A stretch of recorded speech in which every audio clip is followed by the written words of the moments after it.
Gold trusted gold buyers. మీరు తాకట్టు పెట్టిన బంగారాన్ని విడిపించి ఈ రోజు ఉన్న మార్కెట్ ధరకు కొనబడను. ఫ్యామిలీ ఎలా ఉందన్న? ఇద్దరు పిల్లలు మంచిగా ఉన్నారా? నేను బాగున్నా అంటే ఫ్యామిలీ బాగుంటుంది. బాబు ఏం చదువుతున్నారు అన్న ఇద్దరు? ఒకళ్ళేమో ఫస్ట్ క్లాసు, ఒకళ్ళు యూకేజీ. చిన్నపిల్ల అల్లరి ఆపిందా? నీకు తెలుసు కదరా, ఇంటికి వెళ్ళి నేను ఇంట్లో నుంచి బయటకు వచ్చి ఇంటికి వెళ్ళేదే వాళ్ళ కోసం. వాళ్ళు లేకపోతే ఇంటికి ఎందుకు వెళ్తా? కాదన్నా, ఇప్పుడు బిగ్ బాస్ వల్ల నీకు ఏమైనా ఉపయోగపడిందా? లేదు, రూపాయి లేదు. రూపాయి కెరియర్ కానీ ఇక్కడ కాపే టాపిక్. ఎందుకన్నా అక్కడ కాపే అన్నగా ఒకటే ఆన్సర్. నాకు తెలిసి ఈ క్వశ్చన్ అడుగుతా, చెప్తున్నా కదా, కట్ పాస్. దాని గురించి మాట్లాడాలి అనుకోవట్లేదు అస్సలు. అంటే దాన్ని అంటే లైక్ అదొక పేడకలు అనుకుంటున్నావు. నువ్వు ఎంత అడిగినా అంతే కట్ అంటున్నా కదా, వద్దు. ఈ బుల్లితెర మీద కనిపిస్తూ శ్రీన్ కానీ ఆదిరెడ్డి గారు కానీ వీళ్ళందరూ పెద్ద పెద్ద ఛాన్సులు కొడుతున్నారు.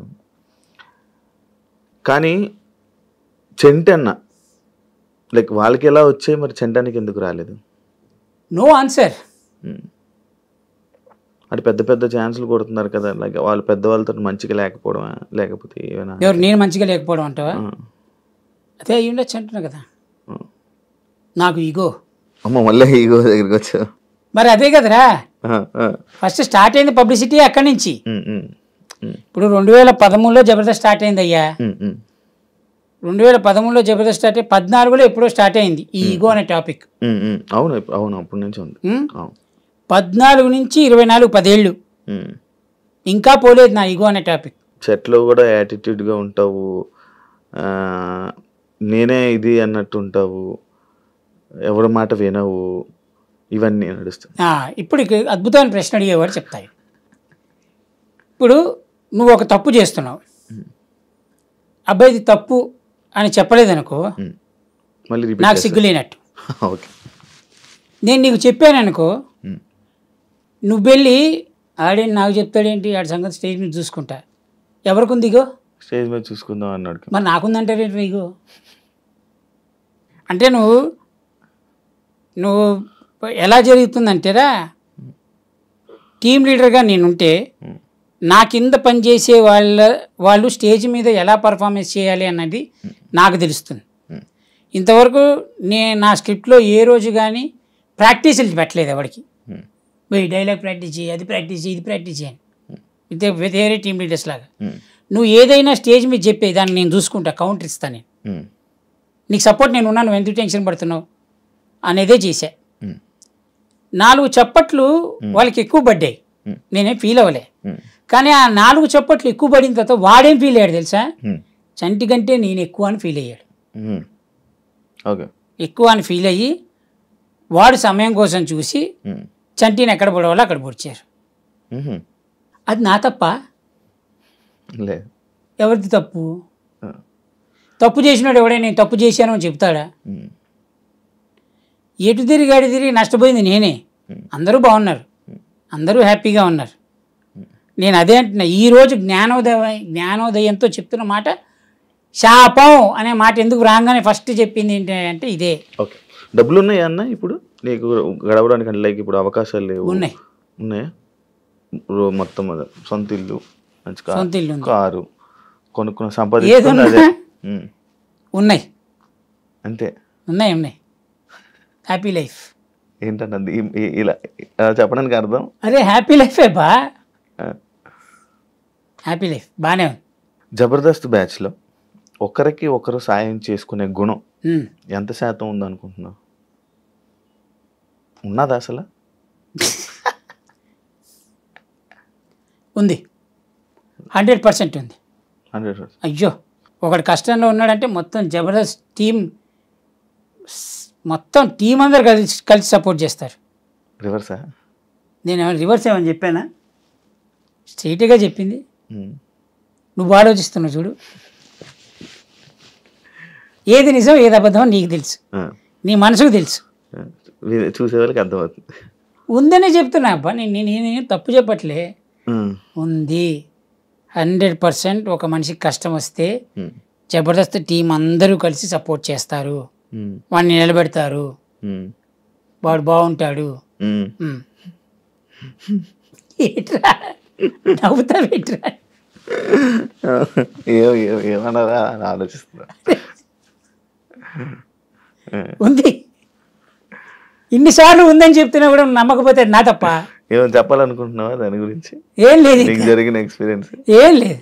ఇండస్ట్రీలో ఉన్న వాళ్ళకి కానీ లేకపోతే ఇండస్ట్రీలో ఇప్పుడు రాను ఎదుగుతున్న వాళ్ళకి కానీ ఏం చెప్పాలనుకుంటున్నావు? చంట అన్న తరపున ఒకవేళ ఏదైనా చెప్పాలనుకుంటే ఏం చెప్పాలనుకుంటున్నావు? ఇండస్ట్రీలో రావాలనుకునేవాడికి డబ్బులు ఉంటే రండి, డబ్బులు లేపుతొద్దు. సీరియస్గా ఉన్న వాళ్ళకి లైక్ ఇండస్ట్రీలో ఉన్న వాళ్ళకి ఆల్రెడీ ఉన్న వాళ్ళకి చిన్న చిన్న స్టేజెస్లో ఉన్న వాళ్ళకి మనం ఎవడరా చెప్పడానికి? అది చేసుకుంది అది చేసుకుంటారా? మనం వేస్ట్ కాలేము, మనం ఎవడరా చెప్పడానికి? మనం ఈగ. ఇప్పుడు ఇండస్ట్రీలో ఉన్నోళ్ళ ముందు మనం ఈగ. పొద్దింకలు ఉన్నాయి, బల్లులు ఉన్నాయి, వాళ్ళకి అన్నీ తెలుసు. మనం ఎవడు చెప్పు? ఏదో పొరపాటున ఒక 4 రోజులు ముందు ఇండస్ట్రీకి వచ్చాం కాబట్టి అందరూ మనల్ని చంటి అన్నాన్ని పిలిచి రెస్పెక్ట్ ఇస్తున్నారు. కానీ ఇదే చంటి వాళ్ళతో పాటు వచ్చి ఉంటే ఏరా చంటిగా తర్వాత చాలా మంచి పదాలు పలకరింపులు ఇవన్నీ ఉంటాయి. కాబట్టి మనం నువ్వెవరు అసలు ఎదుటోడికి ఎందుకు సజెషన్ ఇవ్వాలి? అంతే, ఎవ్వరికి ఏం పక్కర్లేదు, వాళ్ళకి అన్నీ తెలుసు. అన్న ఇప్పుడు ఒకటి ఉందన్న, ఇండస్ట్రీలో ఉన్న కొన్ని ఫ్యామిలీస్కి మనం భజన చేస్తేనే ఛాన్సులు వస్తాయి లేకపోతే లేదు, కెరీర్లో ముందుకు వెళ్ళలేరు అనేది ఒకటి ఉంది. అది నిజమా? అది నిజమా అంటే నాతో ఒక ఆర్టిస్ట్ అన్నాడు, ఇలా చేస్తేనే వస్తాయి. ఒక ఆర్టిస్ట్ పెద్ద ఆర్టిస్ట్ ఇప్పుడు పెద్దోడు ఓకే డైరెక్ట్గానే అన్నాడు, నువ్వు తప్పదన్నా, నువ్వు ఇలా ఉంటే నడవదు, నువ్వు కొట్టాలి, నువ్వు భజన కొట్టాల్సిందే, కొట్టకపోతే నడవదు అని అన్నాడు. వాడు బాగున్నాడు, ఇప్పుడు పెద్ద ఆర్టిస్ట్, ఇప్పుడు పెద్దోడు కాబట్టి. అది సందర్భరహితంగా జరిగే సంఘటనలు అది. ఇప్పుడు మనం భజన కొడితేనే మనకి ఛాన్సులు వస్తాయి అనేది ఉంటే, భజన కోసమే ఇండస్ట్రీలోకి వచ్చిన వాళ్ళు కొన్ని 100 మంది ఉన్నారు, వాళ్ళకి రాలేదుగా. భజనతో పాటు టాలెంట్ కూడా ఉండాలి. ఇప్పుడు ఇక్కడ ఏంటంటే 99% నీ టాలెంట్ ఉంటే 1% నీ లక్ కూడా ఉండాలి. నీ 1% లక్కే నీ 99% హార్డ్ వర్క్ని తీసుకెళ్ళి ముందు చూపెడుతుంది. హార్డ్ వర్కే నేను పైకి తీసుకొస్తుంది అంటే ఈ రోజుల్లో only hard work gives your energy అంటే, నీకంటే రిక్షా వాడు చాలా హార్డ్ వర్క్ చేస్తాడు, వాడు కోటీశ్వరుడు అవ్వాలిగా. ఎండల్లో వానల్లో తడుచుకుంటూ ఆటో నడుపుతారు, వాళ్ళు కోటీశ్వరులు అవ్వాలిగా. వాడికంటే గొప్ప హార్డ్ వర్క్ చేస్తున్నాం మనం. జూనియర్ ఆర్టిస్ట్ నీకంటే కుక్క ఎంత పాపం, ఎట్లా అంటే వాడు తినని తిట్లంటూ ఉండదురా. ఏ బొక్క నాకు ఇచ్చే డబ్బులకి నేను ఒక కారు, నాకు అసిస్టెంటు, నేను వెళ్తే ఓ 4 రెస్పెక్ట్ ఇచ్చి నాకు టీచ్, నాకే ఇంత బలుపు ఉంటే నాకంటే కొన్ని 100 సినిమాలో సీనియర్ మోస్ట్ జూనియర్ ఆర్టిస్ట్ ఉంటాడు, వాడికి ఎంత తెలిసి ఉండాలి, ఎంతమంది డైరెక్టర్ల గురించి తెలిసి ఉండాలి. మరి వాళ్ళకి రాలేదే, వాళ్ళు ఇంకా బాగుండాలి కదా నాకంటే. సో ఏంటంటే your 1% luck makes your 99% hard work. అదే చూపెడుతుంది, 1% చూపెడుతుంది. అది లేకపోతే నువ్వు ఏం చేసినా నడవదు, అంతే. ఈ 1% మీద ప్రపంచం మొత్తం తిరుగుతుంది 1% మీద. ఇందాక ఒక క్వశ్చన్ అడిగావు చూసావు నువ్వు, భజన కొడితేనే ఉంది అని. నాతోటి ఒక హీరో కూడా అన్నాడు ఈ మాట, హీరోనే అన్నాడు, నువ్వు నాకు నేను అన్న మాటకి నువ్వు సై అనవేంటి అని. ఏం చెప్తారు సై అనవేంటి అంటే నీకు ఒక రెస్పెక్ట్ లేదు, నీకు సెల్ఫ్ రెస్పెక్ట్ అనేది లేదు. నువ్వు బతకడం కోసం నువ్వు చంపేసుకోవాలి. ఇక అవతలోడు ఏది మాట్లాడినా అడు ఎంత లఫ్ట్ గల్లా ఉన్నాడంటే అన్నాడు, ఏందన్నా లఫ్ట్ అనే మాట నీ నోట్లో చెప్పా, ఇప్పుడేమిటి లఫ్ట్ అసలు పదం ఏంటిది, ఎక్కడది, జర్మనీ పదమా అని అడగలేదనుకో, వీడికంటే వీడు ఎక్కువ బలుపునట్టుంది అంటారు. ఇప్పుడు ఈ లఫ్ట్ అనే మాటకి నువ్వు చెప్పలు కొట్టాలంటే ఎన్ని మాట్లాడతారు వాళ్ళు? అన్నిటికీ కొట్టాలి నువ్వు చప్పట్లు. ఉమ్. అట్లా కొంతమందికి మనం కొట్టలేక, కొట్టడానికి రాక, ఉమ్. కొట్ట బుద్ధి కాక ఉమ్. కొట్టలేదు. కాబట్టి ఈ ప్రస్తుతానికి ఈ స్టేజ్లోనే ఉన్నాం.